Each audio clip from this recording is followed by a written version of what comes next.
ॐ श्री गुरुभ्यो नमः। अथ मध्यमचरित्रम्। न्यासः। ॐ अस्य श्रीमध्यमचरित्रस्य विष्णुऋषिः उष्णिक्छन्दः श्रीमहालक्ष्मीर्देवता शाकम्भरी शक्तिः दुर्गाबीजम् वायुस्तत्त्वम् यजुर्वेदस्वरूपम्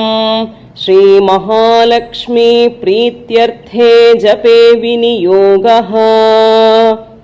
श्रीमहालक्ष्मी ध्यानम्। ॐ अक्षस्रक्परशुं गदेषु कुलिशम् पद्मं धनुकुण्डिकाम् दण्डं शक्तिमसिं च चर्मजलजम् घण्टां सुराभाजनम् शूलं पाशसुदर्शने च दधतीं हस्तैः प्रवालप्रभां सेवे सैरिभमर्धिनीमिह महालक्ष्मीं सरोजस्थिताम्। द्वितीयोऽध्यायः। महिषासुरसैन्यवधः। ॐ ह्रीं ऋषिरुवाच देवासुरमभूद्युद्धम् पूर्णमब्दशतं पुरा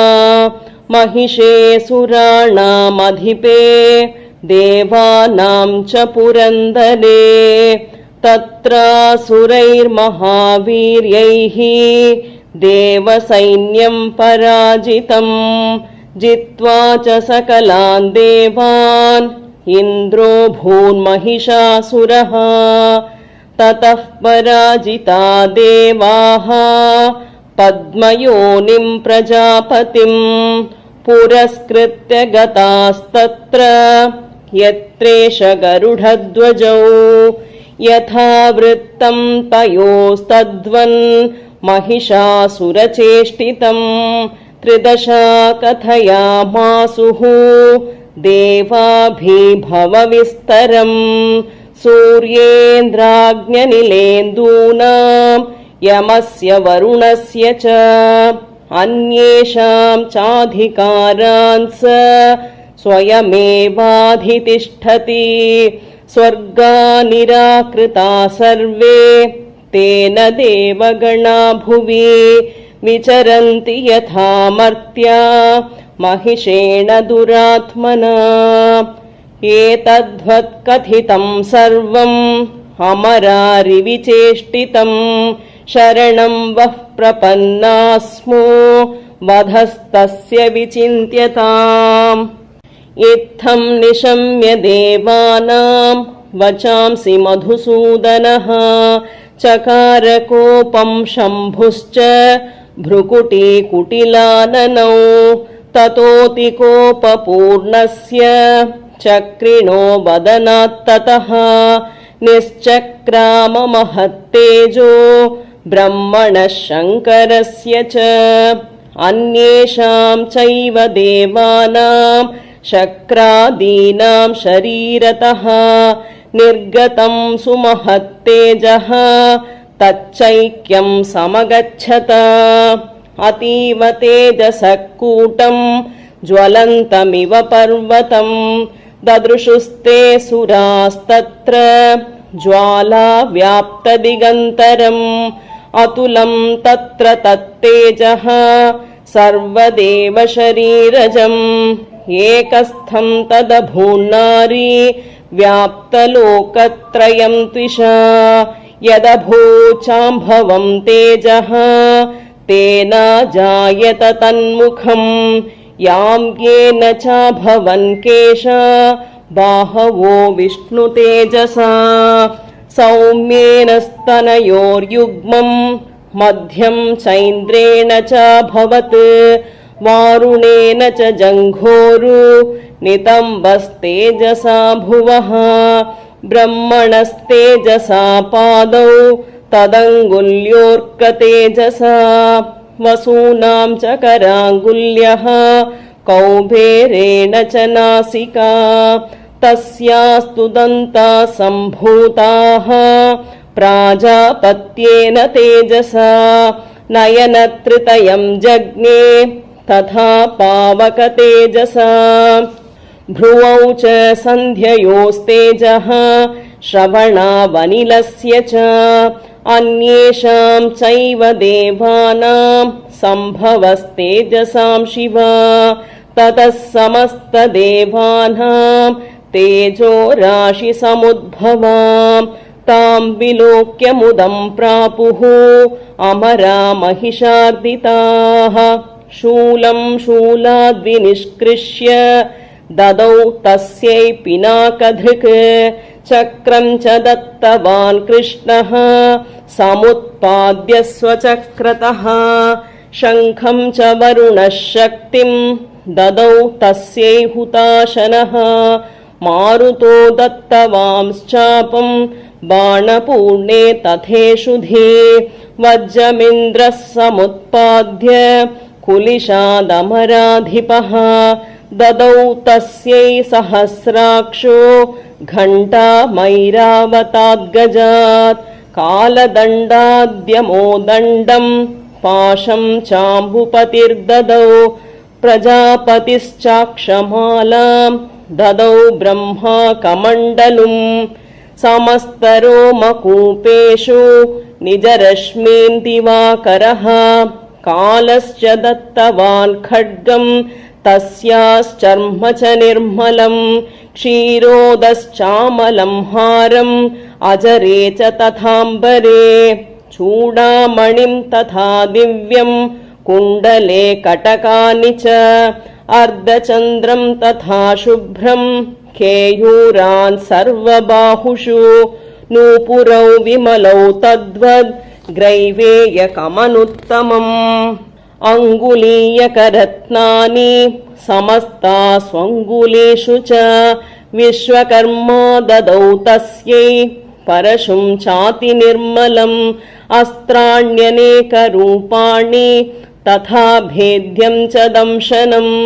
अम्लानपङ्कजां मालां शिरस्युरसि चापराम् अददज्जलधिस्तस्यै पङ्कजं चातिशोभनम् हिमवान् वाहनं सिंहं रत्नानि विविधानि च ददावशून्यं सुरया पानपात्रं धनाधिपः शेषश्च सर्वनागेशो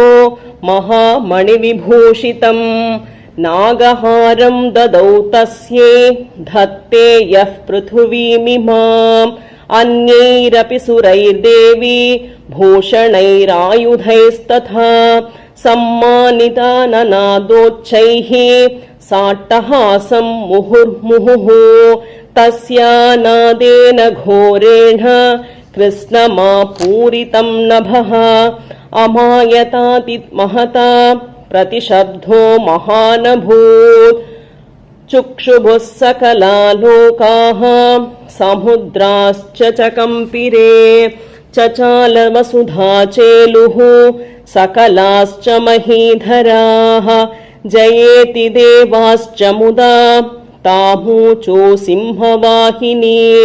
तुष्टुवुर्मुनयश्चैनां भक्तिनम्रात्ममूर्तयः दृष्ट्वा समस्तं संक्षुब्धं त्रैलोक्यममरारयः सन्नद्धाखिलसैन्यास्ते समुत्तस्तुरुधायुधाः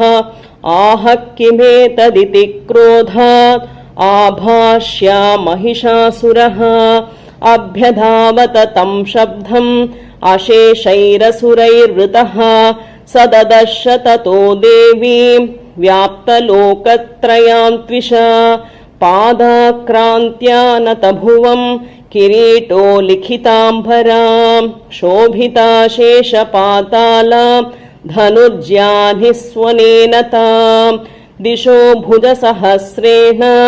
समन्ताद्व्याप्य संस्थिता ततः प्रववृते युद्धं तया देव्या सुरद्विषां शस्त्रास्त्रैर्बहुधा मुक्तैः आदीपितदिगन्तरं महिषासुरसेनानी चिक्षुराख्यो महासुरः युयुधे चामरश्चान्यैः चतुरङ्गबलान्वितः रथानामयुधैः षड्भिः उदग्राख्यो महासुरः अयुध्यातायुतानां च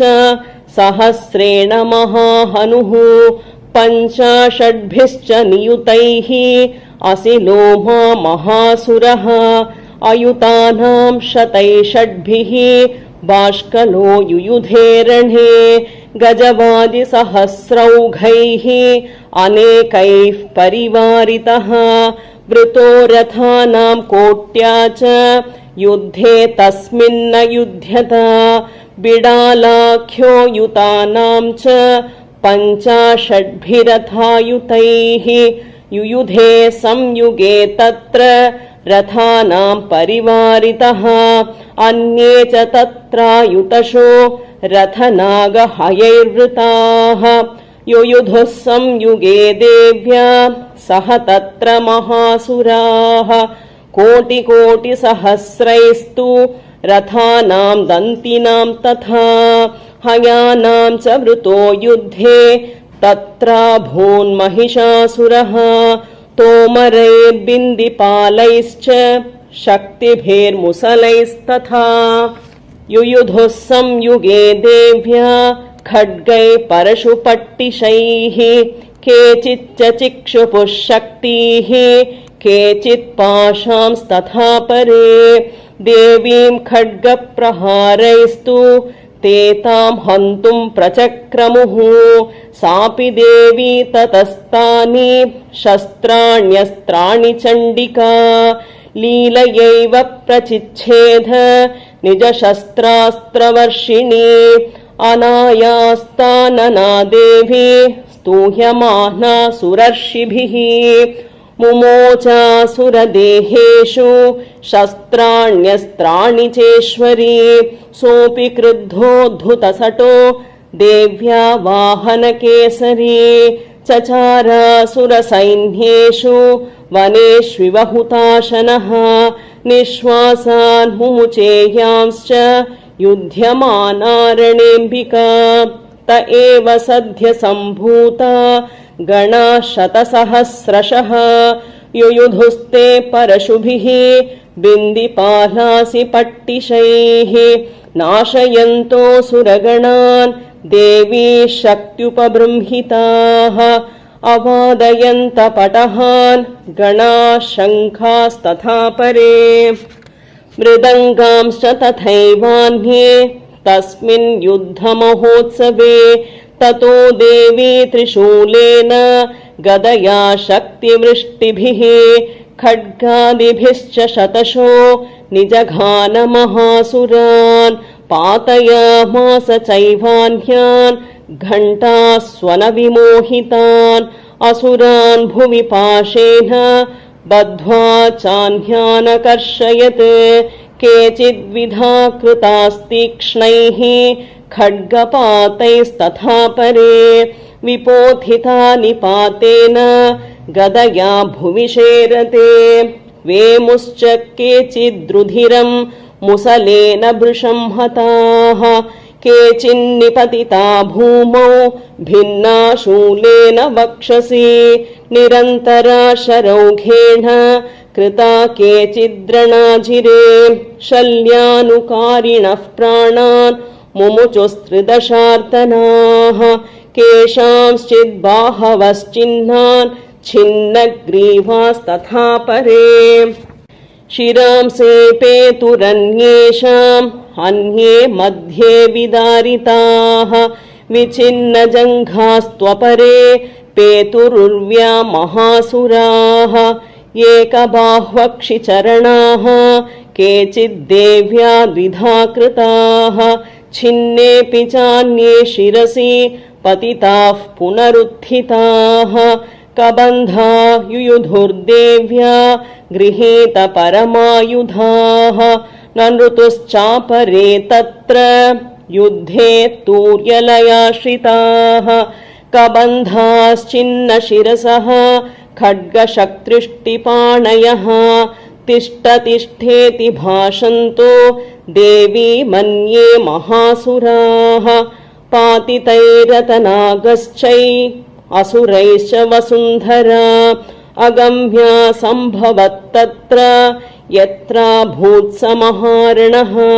शोणितौघा महानद्यः सद्यस्तत्र प्रसुश्रुवुः मध्ये चासुरसैन्यस्य वारणासुरवाजिनाम् क्षणेन तन्महासैन्यम् असुराणां तथाम्बिका निन्ये क्षयं यथा वह्नि स्तृणदारुमहाचयम् स च सिंहो महानादम् उत्सृजन् धुतकेसरः शरीरेभ्यो मरारीणाम् असूनिव विचिन्वते देव्या गणैश्च तैस्तत्र कृतं युद्धं महासुरैः यथैषां तुतुषुर्देवाः पुष्पवृष्टिमुचो दिवि। ॐ जय जय श्रीमार्कण्डेय पुराणे सावर्णिके मन्वन्तरे देवी माहात्म्ये महिषासुरसैन्यवधो नाम द्वितीयोऽध्यायः। ॐ श्रीजगदम्बार्पणमस्तु। ॐ नमश्चण्डिकायै। हरिः ॐ श्रीगुरुभ्यो नमः। हरिः ॐ। तृतीयोऽध्यायः महिषासुरवधः। ध्यानम्। ॐ उद्यद्भानुसहस्रकान्तिमरुणक्षौमां शिरोमालिकां रक्तालिप्तपयोधरां जपवटीं विद्यामभीतिं वरं हस्ताब्जैर्दधतीं त्रिनेत्रविलसद्वक्त्रारविन्दश्रियम् देवीं बद्धहिमांशुरत्नमुकुटां वन्देरविन्दस्थिताम्। ॐ ऋषिरुवाच निहन्यमानं तत्सैन्यम् अवलोक्य महासुरः सेनानीश्चिक्षुरः कोपाद् ययौ योद्धुमथाम्बिकाम् स देवीं शरवर्षेण ववश समरे सुरः यथा मेरुगिरे शृङ्गं तोयवर्षेण तोयदः तस्य छित्त्वा ततो देवी लीलयैव शरोत्करान् जघानतुरगान् बाणैर्यन्तारं चैव वाजिनाम् चिच्छेद च धनुः सद्यो ध्वजं चातिसमुच्छ्रितम् विव्याध चैव गात्रेषु छिन्नधन्वानमाशुगैः सछिन्नधन्वा विरथो हताश्वो हतसारथिः अभ्यधावत तां देवीं खड्गचर्मधरोऽसुरः सिंहमाहत्य खड्गेन तीक्ष्णधारेण मूर्धनि आजघानभुजे सव्ये देवीमप्यतिवेगवान् तस्या खड्गो भुजं प्राप्य पफाल नृपनन्दन ततो जग्राह शूलं स कोपादरुणलोचनः चिक्षेप च ततस्तत्तु भद्रकाళ్या महासुरः जाज्वल्यमानं तेजोभिरविबिम्बमिवाम्बरात् दृष्ट्वा तदा पतच्छूलं देवी शूलममुञ्चत तच्छूलं शतधातेन नीतं स च महासुरः हते तस्मिन् महावीर्ये महिषस्य च मूपतौ आजगामगजारूढश्चामरस्त्रिदशार्दनः सोऽपि शक्तिं मुमोचाथ देव्यास्तामम्बिकाद्रुतम् हुङ्काराभिहतां भूमौ पातयामास निष्प्रभाम् भग्नां शक्तिं निपतितां दृष्ट्वा क्रोधसमन्वितः चिक्षेप चामरशूलं बाणैस्तदपि साच्छिनत् ततः सिंहः समुत्पत्य गजकुम्भान्तरे स्थितः बाहुयुद्धेन युयुधे तेनोच्चैस्त्रिदशारिणा युध्यमानौ ततस्तौ तु तस्मान्नागान्महीं गतौ युयुधातेति संरब्धौ प्रहारैरतिदारुणैः ततो वेगात्खमुत्पत्य निपत्य च मृगारिणा करप्रहारेण शिरः चामरस्य पृथक् कृतम् उदग्रश्चरणे देव्या शिलावृक्षादिभिर्हतः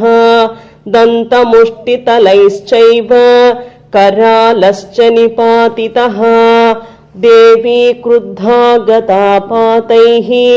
चूर्णयामास चोद्दतम् बाष्कलं भिन्दिपालेन बाणैस्ताम्रं तथान्धकम्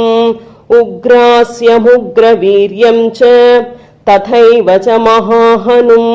त्रिनेत्रा च त्रिशूलेन जघान परमेश्वरी बिडालस्यासिनाकायात् पातयामास वै शिरः दुर्धरं दुर्मुखं चोभौ शरैर्निह्येयमक्षयम् एवं संक्षीयमाणे तु स्वसैन्ये महिषासुरः माहिषेण स्वरूपेण त्रासयामास तान् गणान् कांश्चित्तुण्डप्रहारेण खुरक्षेपैस्तथा परान् लाङ्गूलताडितांश्चान्यान् शृङ्गाभ्यां च विदारितान् वेगेन कांश्चिदपरान् नादेन भ्रमणेन च निःश्वासपवनेनान्यान् पातयामास भूतले निपात्य प्रमथानीकम् अभ्यधावत सोऽसुरः सिंहं हन्तुं महादेव्याः कोपं चक्रे ततोऽम्बिका सोऽपि कोपान् महावीर्यः खुरक्षुण्णमहीतलः शृङ्गाभ्यां पर्वतानुच्छां श्चिक्षेप च ननाद च वेगभ्रमणविक्षुण्णा महीतस्य व्यशीर्यत लाङ्गूलेनाहताश्चाब्धिः प्लावयामास सर्वतः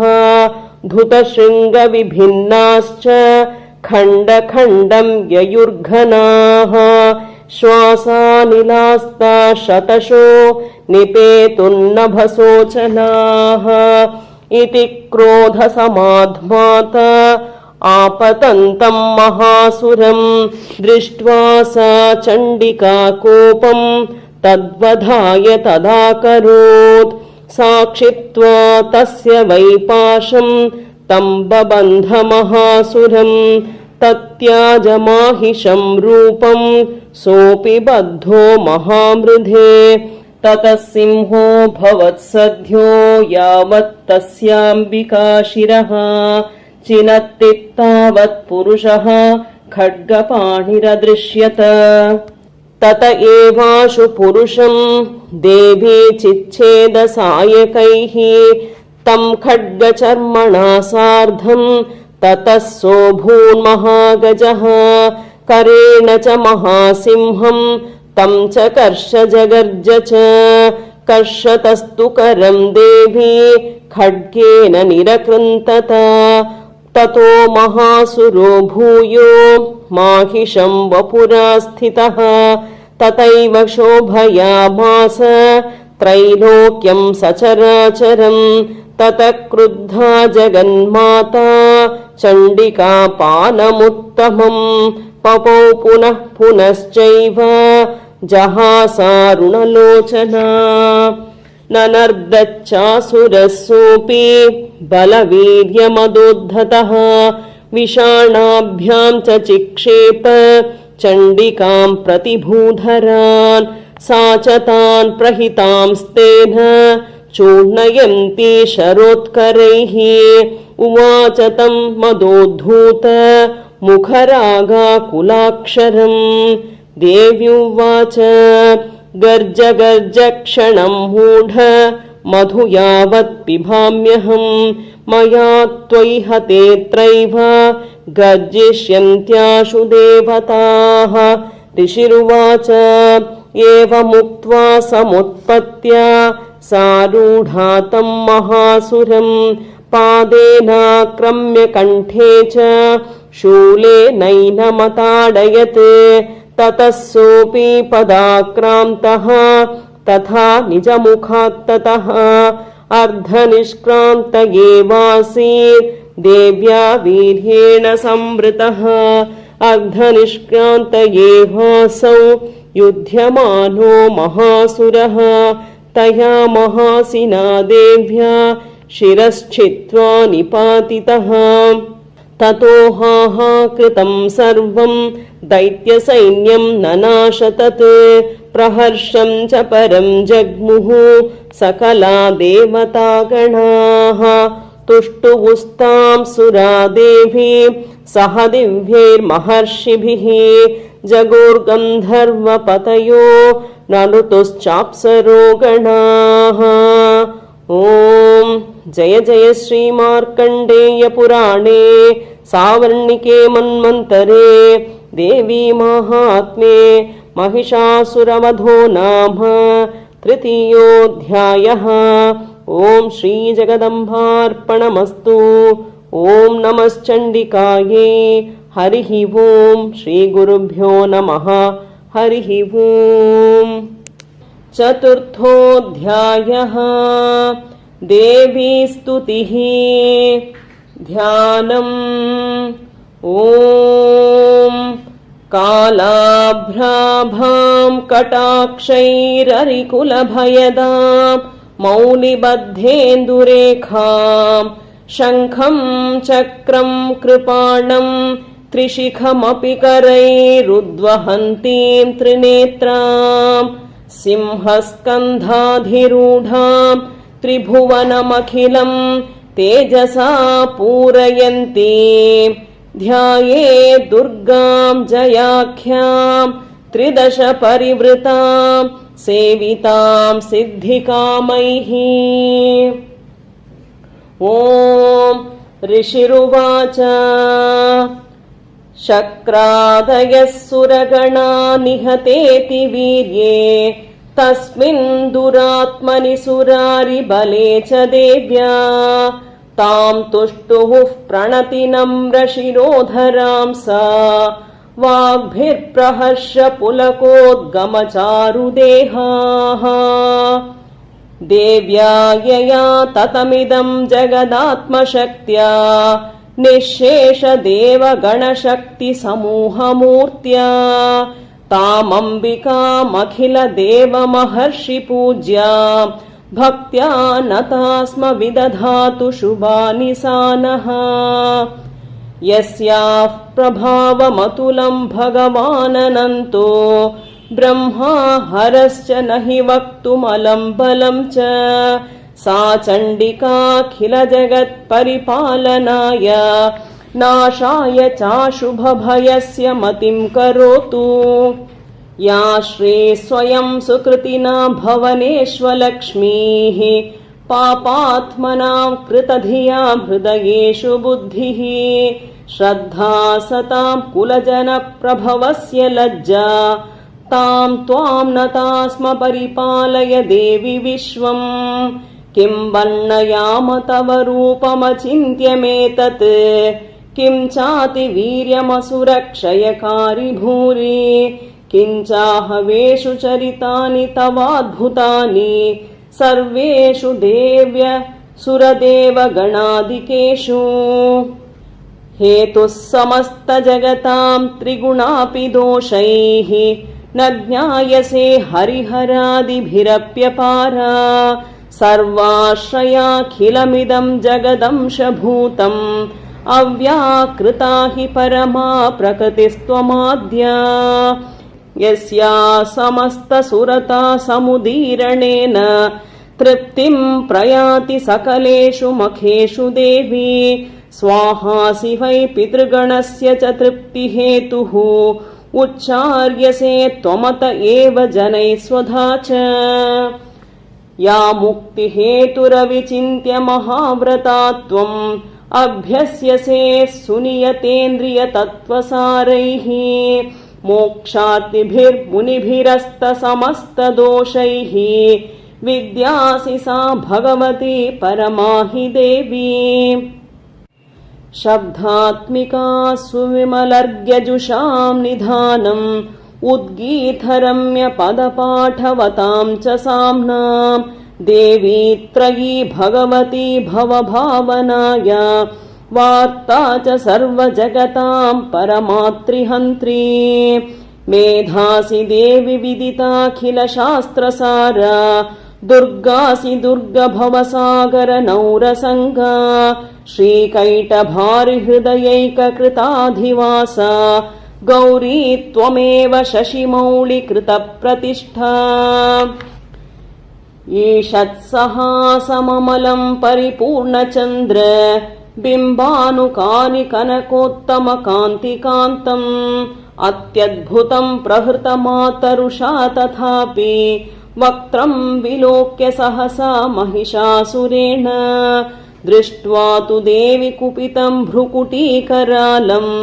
उद्ध्यच्च शाङ्कसदृशच्छवियन्न सद्यः प्राणान् मुमोच महिषस्तदतीव चित्रम् कैर्जीव्यते हि कुपितान्तकदर्शनेन देवि प्रसीद परमा भवती भवाय सद्यो विनाशयसि कोपवती कुलानि विज्ञातमेतदधुनैव यदस्तमेतद् नीतं बलं सुविपुलं महिषासुरस्य ते सम्मता जनपदेषु दधानि तेषां यशांसि न च सीदति धर्मवर्गः धन्यास्त एव निभृदात्मजभृत्यधारा येषां सदाभ्युदयधा भवति प्रसन्ना धर्म्याणि देवि सकलानि सदैव कर्म्याणि अत्याधृतप्रतिदिनं सुकृती करोति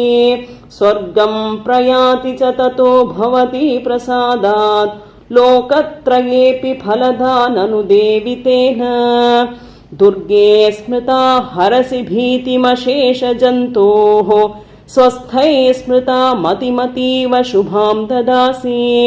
दारिद्र्यदुःखभयहारिणि का त्वदन्या सर्वोपकारकरणाय सदार्द्रचित्ता एभिर्हतै जगदुपैति सुखं तथैते कुर्वन्तु नाम नरकाय चिराय पापम् सङ्ग्राममृत्युमधिगम्य दिवं प्रयान्तु मत्वेति नूनमहितान् विनिहंसि देवी दृष्ट्वैव किं न भवति प्रकरोति भस्म सर्वासुरा नरिषु यत्प्रहिणोषि शस्त्रम् लोकान् प्रयान्तु रिपवोऽपि हि शस्त्रपूता इत्थं मतिर्भवति तेष्वपि तेति साध्वी खड्गप्रभा निकरविस्फुरणैस्तथोग्रैः शूलाग्रकान्तिनिवहेन दृशोऽसुराणां यन्नागता विलयमंशुददिन्दुखण्ड योग्याननं तव विलोकयतां तदेतत् दुर्वृत्तवृत्तशमनं तव देवि शीलं रूपं तथैतदविचिन्त्यमतुल्यमन्यैः वीर्यं च हन्तृहृतदेव पराक्रमाणा वैरिष्वपि प्रकटितैव दया त्वयैत्थम् केनोपमा भवतु तेस्य पराक्रमस्य रूपं च शत्रुभयकार्यतिहारि कुत्र चित्ते कृपा समरनिष्ठुरता च दृष्टा त्वय्येव देवि वरदे भुवनत्रयेऽपि त्रैलोक्यमेतदखिलं रिपुनाशनेन त्रातं त्वया समरमूर्धनि तेऽपि हत्वा नीता दिवं रिपुगणा भयमप्यपास्तम् अस्माकमुन्मदसुरारिभवं नमस्ते। शूलेन पाहि नो देवी पाहि खड्गेन चाम्बिके घण्टास्वनेन नः पाहि चापज्यानि स्वनेन च प्राच्यां रक्ष प्रतीच्यां च चण्डिके रक्ष दक्षिणे ब्राह्मणेनात्मशूलस्य उत्तरस्यां तथेश्वरी सौम्यानि यानि रूपाणि त्रैलोके विचरन्ति ते यानि चात्यर्थघोराणि तैरक्षास्मांस्तथा भुवम् खड्गशूलगदादीनि यानि चास्त्राणि तेऽम्बिके करपल्लवसङ्गीनि तैरस्मान् रक्ष सर्वतः। ऋषिरुवाच एवं स्तुतासुरैर्दिव्यैः कुसुमैर्नन्दनोद्भवैः अर्चिता जगतां धात्री तथा गन्धानुलेपनैः भक्त्या समस्तैस्त्रिदशैर्दिव्यैर्धूपैस्तु धूपिता प्राह प्रसादसुमुखी समस्तान् प्रणतान् सुरान्। देव्युवाच व्रियतां त्रिदशा सर्वे यदस्मत्तोऽभिवाञ्छितम् देवा ऊचुः भगवत्या कृतं सर्वं न किञ्चिदवशिष्यते ययदं निहतः शत्रुर्अस्माकं महिषासुरः यदि चापि वरो देयः त्वयास्माकं महेश्वरी संस्मृता त्वं नो हिंसेथा परमापदः यच्च मर्त्यस्तवैरेभिः त्वां स्तोष्यन्त्यामलानने तस्य वित्तर्धिविभवैः धनधारादिसम्पदां वृद्धये स्मत्प्रसन्ना त्वं भवेथा सर्वथाम्बिके। ऋषिरुवाच इति प्रसादिता देवैर्जगतोऽर्थे तथात्मनः ततेत्युक्त्वा भद्रकाली बभूवन्तर्हिता नृप इत्येतत् कथितं भूप सम्भूता सा यथा पुरा देवी देवशरीरेभ्यो जगत्त्रयहितैषिणी पुनश्च गौरी देहात् सा समुद्भूता यथाभवत् वधाय दुष्टदैत्यानां तथा शुम्भनिशुम्भयोः रक्षणाय च लोकानां देवानामुपकारिणी तच्छृणुष्व मयाख्यातं यथावत् कथयामि ते। ह्रीं ॐ जय जय श्रीमार्कण्डेय पुराणे सावर्णिके मन्वन्तरे देवी माहात्म्ये देवी स्तुति नाम चतुर्थोऽध्यायः। ॐ श्री जगदम्बार्पणमस्तु। ॐ नमश्चण्डिकायै। हरिः ॐ श्रीगुरुभ्यो नमः। हरिः ॐ।